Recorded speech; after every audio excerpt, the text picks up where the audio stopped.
তাদের জন্য একটু খিচুড়ি আছে, যারা যেখানে বসে আছেন ওখানে আমরা দেওয়ার ব্যবস্থা করছি, একটু ধৈর্য ধরে বসুন। এরপরেই আমাদের পরপর অনেকগুলো নাটক এবং গানের পরিকল্পনা আছে। দেবদীপদা আছে, আপনারা মোটামুটি পরিচিত মুখ জানেন, রক্তে আগুন লেগেছে, আসবে রক্তে আগুন লাগাবে আরেকবার। তার আগেই আমি অনুরাগ মৈত্রকে ডেকে নেব দু চার কথা বলার জন্য। আচ্ছা অবন্তিকাকে ডেকে নেবো দু চার কথা বলার জন্য।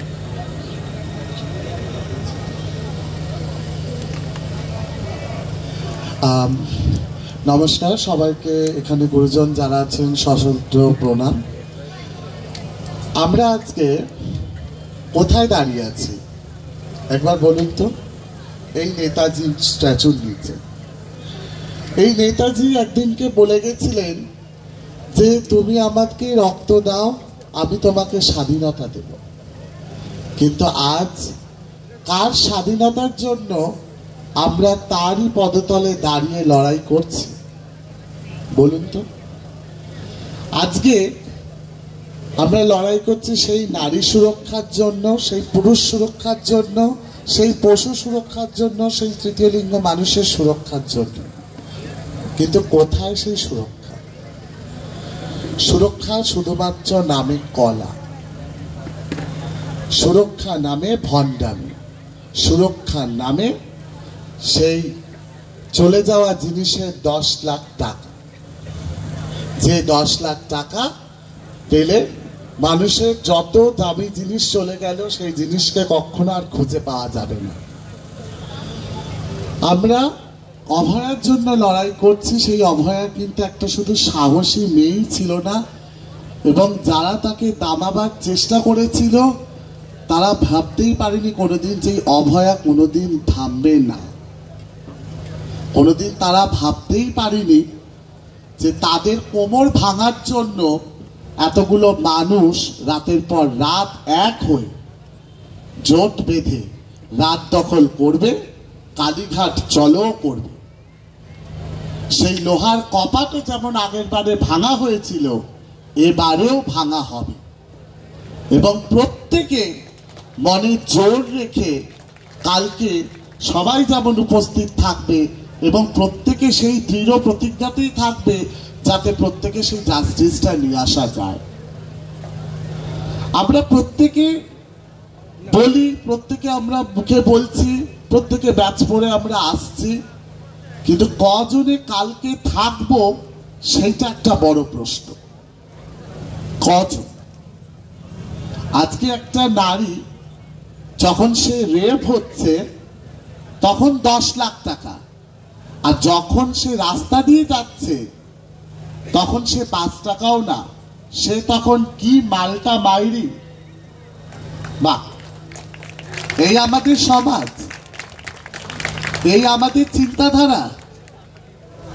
and so called heterosexual peoplesরা এটাই ভাবে যে রাস্তা দিয়ে যখন মেয়েরা যায় কি মালটা যাচ্ছে ভাই, আর মরে গেলে সরকার দিচ্ছে 10 লাখ টাকা।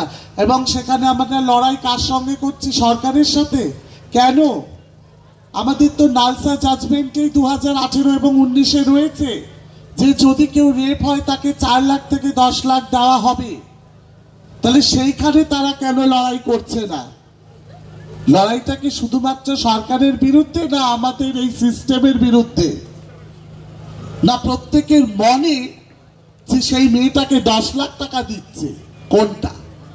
আপনি একবার বলুন তো, এখানে তো অনেক মহিলারা রয়েছে, বলুন আপনারা। সেই 10 লাখ টাকা পাওয়া আর একটা বেঁচে থাকাকালীন লক্ষ্মীর ভান্ডার পাওয়া, দুটোর মধ্যে কি খুব একটা তফাৎ আছে? আমার তো মনে হয় না। আজকে আমরা মিছিল করছি, মিটিং করছি, সভা করছি, সবাই সবকিছু করছি, কিন্তু যখন আসল লড়াইয়ের জায়গা হয় তখন অনেককে দেখা যায় না। তখন সবাই ভয়ে লুকিয়ে পড়ে যে আমি বোধহয় আজকে পুলিশের কেস খাবো, আমি মার খাবো, আমি নেই। কিন্তু যারা এই ভয় করে না তারা আজ আছে, থাকবে, এবং পরবর্তীকালেও তাদের গলা উঠবে। কোথায় সেই গলা?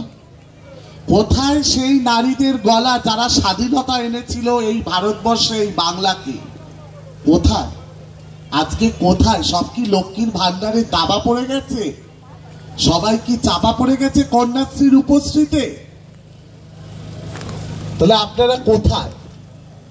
কেন আপনারা একটার পর একটা রেপ হয়ে যাচ্ছে আর আপনারা মুখে কুলু পেটে বসে আছেন এবং বলছেন যে আমার সাথে তো হয়নি, তার সাথে হয়েছে?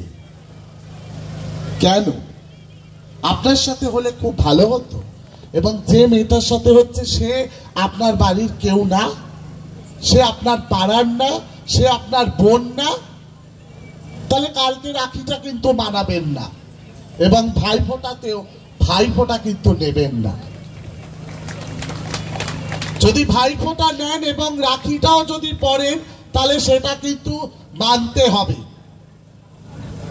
সেটা কিন্তু যদি না মানেন তাহলে এরকম নাটকের দরকার নেই। এরকম নাটক করার জন্য অনেকে রয়েছে, অনেকে রয়েছে। সে নাটক যদি না করতে হয় তাহলে সেই নাটকটা প্রত্যাখ্যান করুন এবং সত্যিকারের সমাজের মতো মানুষের মতো মানুষ বাঁচুন।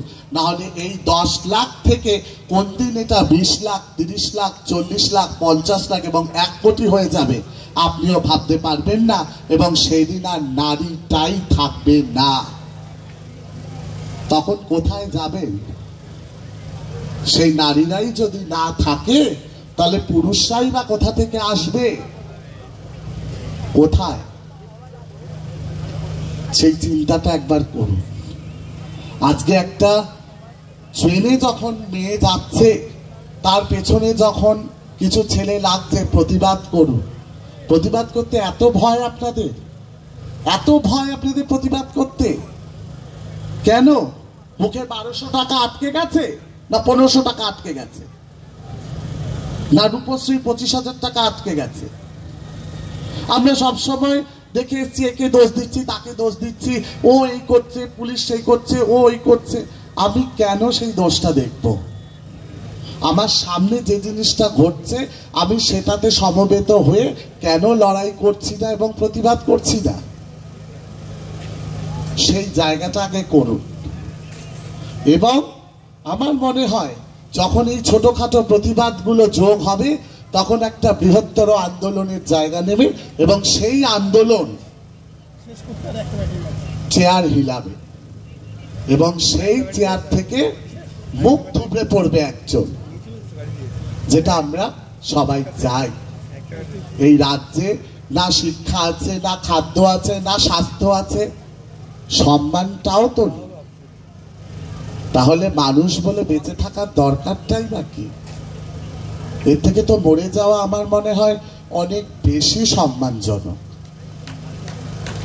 কি মনে হয় আপনাদের?